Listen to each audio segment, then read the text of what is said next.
Hi there, my name's Carl Duncan. I'm the Group Manager for Resource Efficiency for Tees Australia.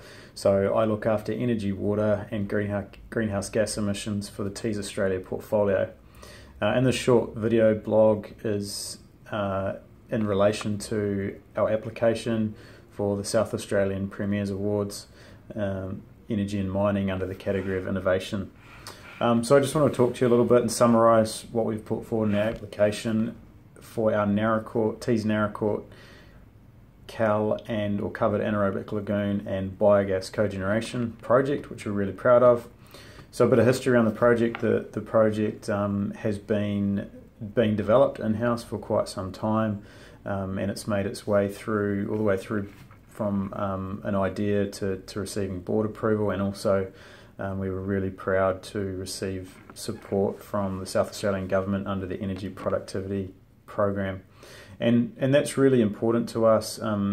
For those that don't know, Tees recently made a corporate commitment around carbon and water, and that commitment is 20% carbon intensity reduction and a 10% water intensity reduction by 2023, and we're supporting the red meat industry with their objective of being carbon neutral by 2030.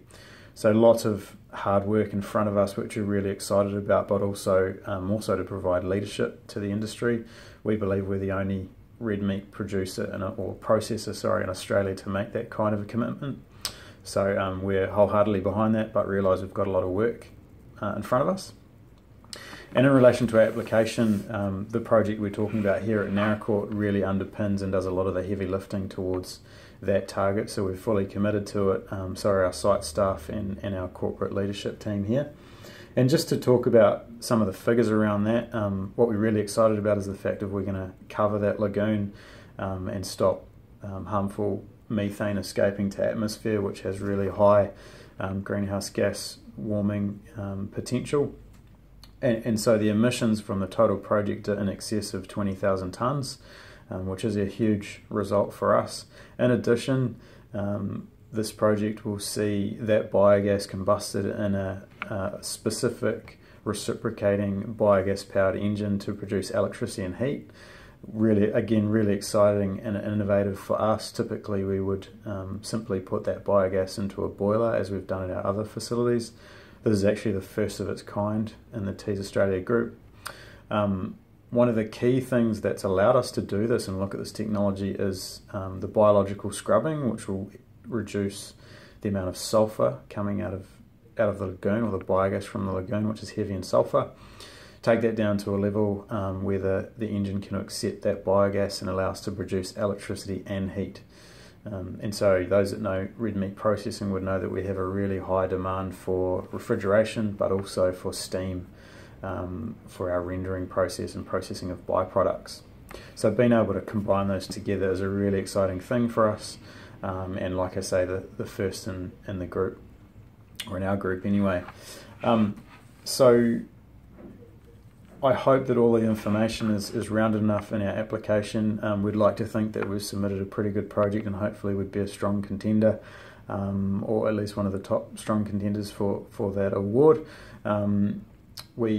It is very much an important project to the business. We have lots of buy-in across the business at a site level, with things like utility reduction and energy productivity targets embedded within our staff KPIs, as well as at a corporate level to meet those commitments I spoke of earlier.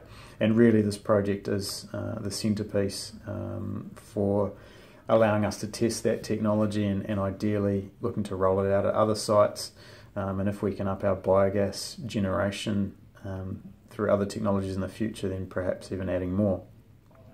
We love the technology because it allows us to generate baseload, controllable, renewable power, and integrate that with the grid to do great things like help augment or delay network upgrades because of that embedded generation.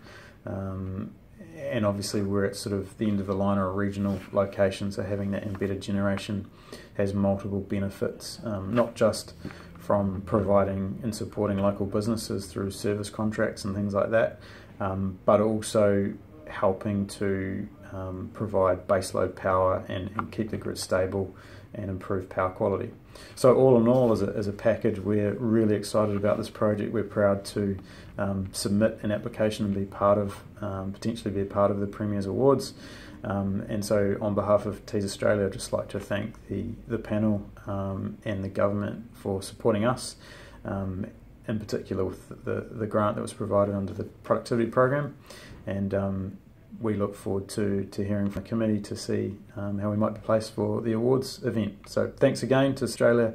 Great to be part of the community down there, and we look forward to further engagement and working with all our stakeholders. Thanks very much.